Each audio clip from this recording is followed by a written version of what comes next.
vedare tinokuchingamidzai zvekare kune chimwe chirongwa pano paZim Facebook Secrets and Confessions. Tadzoka zvekare nemamwe mamessages.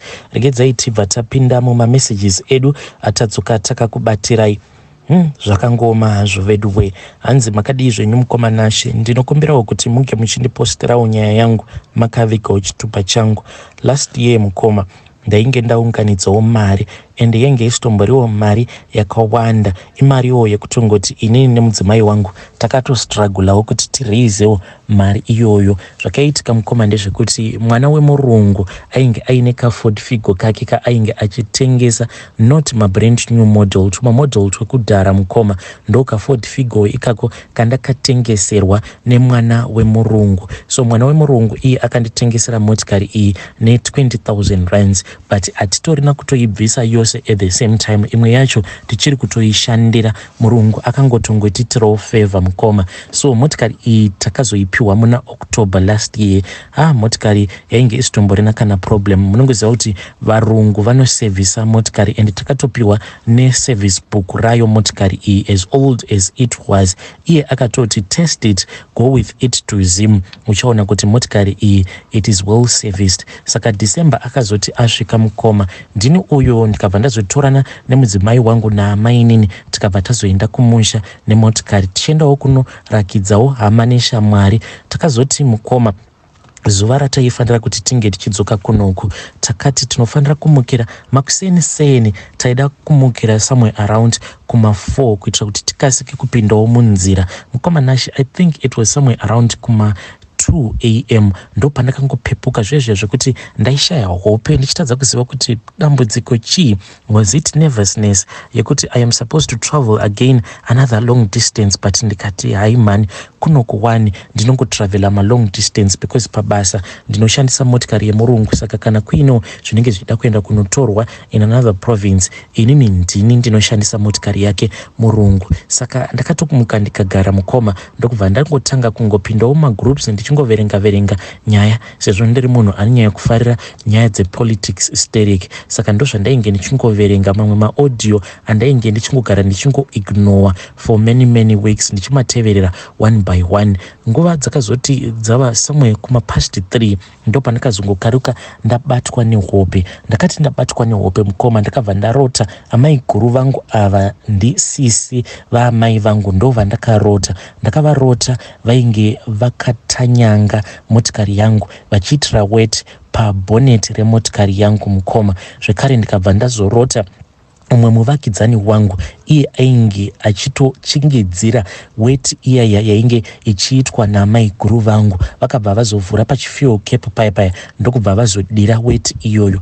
Mukoma ndakatombodongorera because motikari iyi ndainge ndakaipaka padhuze nebedroom rangu. Ndikatoona kuti everything was fine. Apa kwainge kutori nemwedzi muchena. Ndokubva ndarara mukoma. Ndakangorara ndakabatwa nerimwe dzikirira rekuti ndakatonzwa kutoti panapa painge paine munhu ainge achindidzipa. Zvadaro mukoma nashi mangwana acho so mukoma pandakazomutswa namadhamu ndipo pandakabva ndazototanga kutogadzirira kuti tinge tichipinda muroad. Takazoti tapinda muroad ndokubva tazouya zvedu kunoko mukoma. Ndakangofira kungonopaka motikari.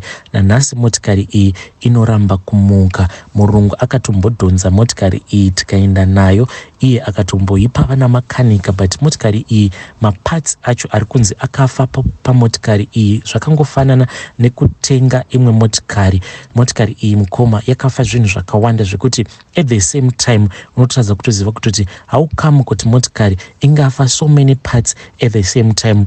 Bill rakapiwa murungu kwacho kuengineering uko kwaakaiendesa kwekuti kana kuri kunzi motikari iyi ndinoda kuti ipinde paroad again, akapiwa bill re17,000. Motikari yandakatenga 20, sure here motikari yandakatenga ne20 yogadziriswa ne17. Isusu kwedu mukoma it is not a very long distance because isusu tigere zvedu pabhubi mukoma. Isusu kwedu kwatigere it is not very far zvekuti ndikati motikari iyi yakanyanyisa kurwadziwa. Tiripo parutenga apa mukoma. So that so that distance mukoma ndo ingabva yanzi ingakuvadza motikari kusvika paextent yakadaro. Nazvino mukoma motikari iyi igere pamba ende inondirwadza, ende kuti ndinge ndichitongodzosa mari ndichatongotengesa motikari iyi part by part ndozotengesa bhodhi zvangu. So that is the first thing that happened. Zvino takazoti tava kuno last week iyo mukoma ndainge ndakatorara, madam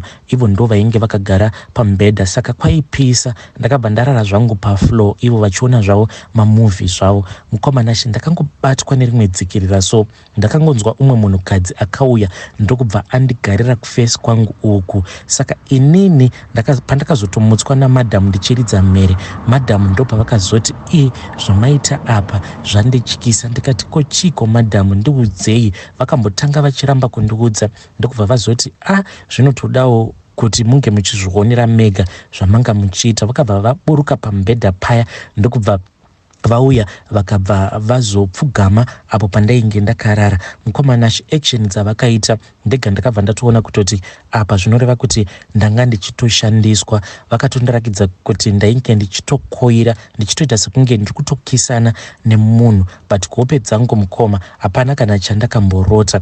That was the second thing. A few days ago mukoma ndakangokaruka ndashaya hope, ndakatoti ndichitobva kubasa, so ndaingofila very low. Madhamu vakaona zvimadhirama zvavo kusvika zvose zvapera, madhamu vakaona zvimadhirama zvavo zvose kuzonosvika zvichinopera ndokubva tatoita bonde redu zvakanaka. Ivo vakazoti varara mukoma, ndakashaya hope dzakati 10, 11, 1 mukoma nashi ndo pandakabva ndazobatwa nehope. It was exactly 1:30 pandakabatwa nehope mukoma. Ndakangofira kunobatwa nehope, so ndikabva ndatoona kutoti mumba mainge muina amaiguru nemuvakidzani wangu. Chinhu chakazondivhundutsa manje ndechikuti mumba umu mandainge ndakarara mainge musina property, musina kana anything. Apa zimba racho raita sekunge zidining, so ende munhu ane dining yakakura ndeamaiguru vangu because ivo vagere kuHarare uko, but manje mudining umo mainge musina kana property. Chinhu chandakangoona ndechekuti ndainge ndiine kapilo kandainge ndakatsamira ndichiita sekunge ndiri nhapwa. Mukomana pandakada kumuka so kuti ndinge ndichiona kuti ndazoitwa unhapwa seiko mumba maamaiguru vangu, kwakabva kwauya kamwe kanhu kekuti nanhasi mukoma kamunhu aka ndinonzwa ndichikatya. Kamunhu aka kakaita sekunge kakaumbwa nedhaga. Apa kakashata sei, kane chimwe chiso chakashata mukoma, zvezvo zvekuti dhaga racho rakangonzi bwaso ndokubva zvatonzi ndo chiso chacho. Chikwambo ichocho chainge chisina maziso, chisina muromo, just scary mukoma. Zvose izvi mukoma ndakazviona because maziso angu ndainge ndakamavhura, zviya zvekuti unenge wakabatwa nedzikirira uchiona zvose zvinenge zvichiitika mukoma. Kuti ndinge ndichizotongopona ndakazotanga kuchema, ndakachema mukoma, but mudzimai wangu hapana kana chaakambonzwa. Ndakazopepuka, ndichingonopepuka mukoma kudai ndakabva ndaona mumvuri wakangoita zvokungotiza uchibva pandiri. Hey Vidari, ndo message iyo yandakatumidzirwa ichibva kuna mukoma vedu. Zvakangoma hazvo vedu we. Hanzi ndakaona mumvuri uchiita zvekujamba uchibva pandainge ndiri, apa ndainge ndakabatwa nedzikirira. Hey, chigo chinomboitika panguva iyaya yemadzikirira.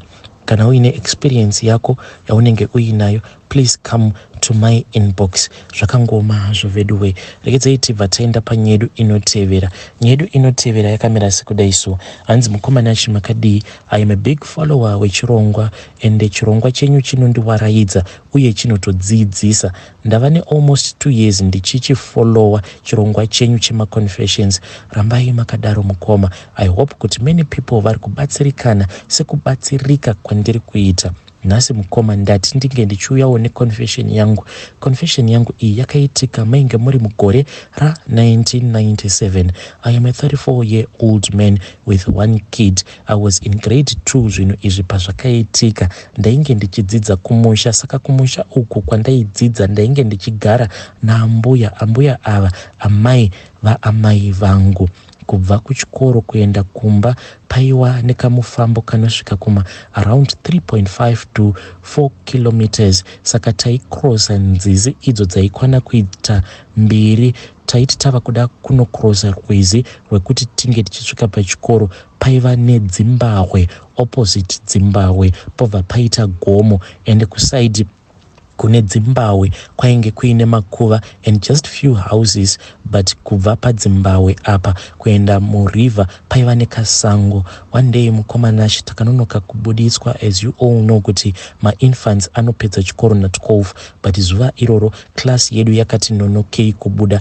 Then amainini wangu aiva mune imwe class vakandimirira, vamwe vana vese vainge vaenda, and from our village takangosara tiri 2 chete. Takati tafamba takrosa first river from school, tainge tanangana nepadzimbahwe paya. Then we saw a suspicious sack mumuti wemupfuti waiva paside pe road just near Zimbabwe, but chakatinetsa ndechekuti kuzasi kwesaga iri kwaibuda makumbo ane mvere. Sevana vadiki we agreed kuti tipfurepo tichimhanya. Sezvisinei inini ndaienda kuchikoro ndakapfeka matekis aiti remei, and amainini wangu wainge wasina bhutsu, saka pakumhanya vaiti mhanyei. Tichiri pakutaura vakabva vatomhanya vakudarika nepamuti paya, vakatemwa nedombo mukoma. Asi dombo iri rakavatema rakabva ravapodza. Inini ndakateera kumashure ndikatemwazve, asi dombo rikapfuura nepachitsitsino chegumbo rangu rekumberi mukoma. Takapona nepaburi retsono, ende ndiyo nguva yemabhinya ainzi madzura moyo. Takamhanya kusvika kumba tikanoudza vakuru, vakakokorodzana vakadzoka, asi havana chavakaona. Vakazama kubvunza vakanga vatanga kubuda kubva kuschool, but vaiti havana chavakaona, and many people did not believe us.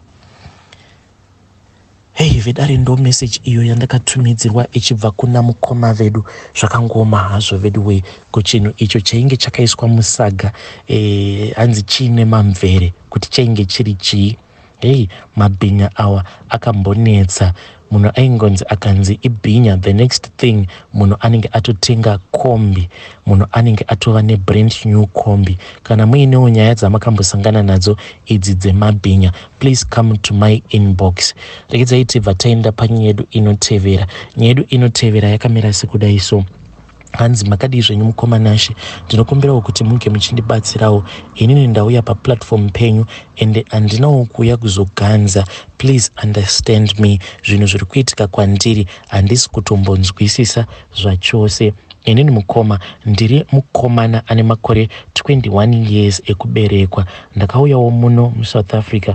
This was last year, so as to further my own studies. Vabereki vangu ivo vari kumusha. Takazoti ndauya kuno kuSouth Africa ndokubva ndazosangana neumwe mukomana. Mukomana uyu takangotanga tiri friends. He used to invite me kumba kwavo, and ndini ndaigara ndichingomubatsira ma-assignment zvekuti the first semester akabva abuda mukoma with flying colors. Vabereki vake they then requested kuti vainge vachida kundiona. Mukomanashi pandakaendeswa kumba kwavo kuya ndakabva ndaona kuti ya vanhu ava vanhu vane mari dzavo.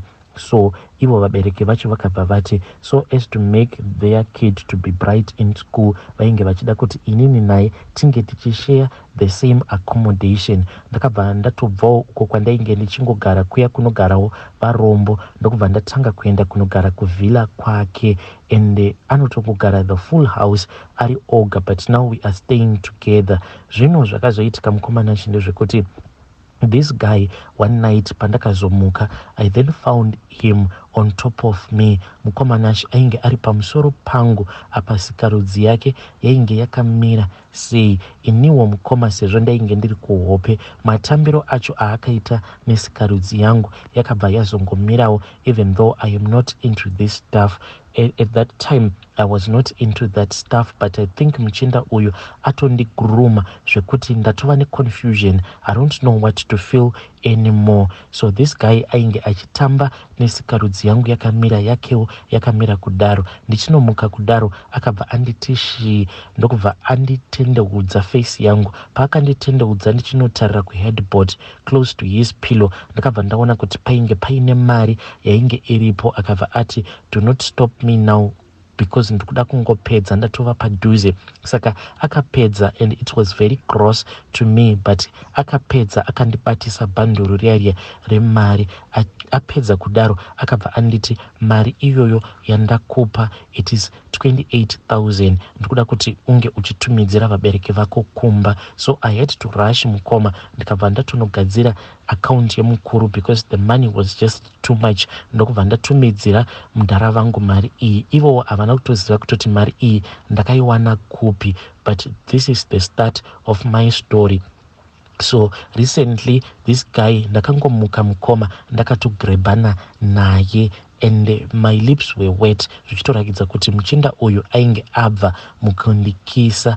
Now I am confused mukoma. Iye ari kunditi anondida, ari kunditi anokwanisa kundidzidzisa kuti zvinofila sei kudawo someone of the same sex, but I am not into that stuff mukoma. I am scared of being kicked out of his villa. This guy, he has been assisting me. I can say kuti his father is the one who has been assisting me. Iye anoti vabereki vake they know, and they know kuti ndozva ari, but havadi kuti iye ange achibuda pachena. That is why they chose me. If I agree to this, and he can give me a better life. I don't know mukoma. Andina kuya pano kuzodada, but I am just young and confused. I am looking for advice. And this kuda kuita zvinhu zvekuti mangwana I will regret kuti I lost on a big opportunity, because iye ari kuti kana ukabvuma kuita zvandinenge ndati ndiitire, I will assist you and I will assist your family. No one in your family will ever know the smell of poverty, but ukaramba you will be poor for the rest of your life. Iye atori nehama yake who is the dean at our university, so they can mess me up big time. Please assist me, muri Zimbabwe. Which step can I take from this mistake that I have already taken? Hey, vidari ndo message iyo yandakatumidzirwa ichibva kune mwanakomana uyu. Zvakangoma hazvo vedue. Hanzi, which step can I take from this mistaken step that I have already taken? Ngatitaurei naye mwanakomana uyu mu comment section.